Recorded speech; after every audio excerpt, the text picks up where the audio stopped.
Oh, got both the motor mounts in. Driver's side. And this side we're doing a engine swap on a Chevy Tahoe.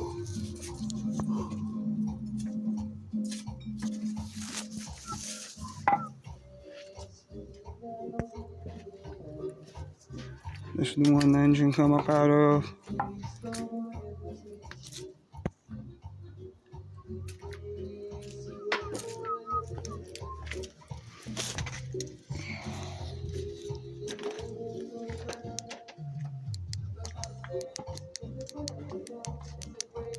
What's going on?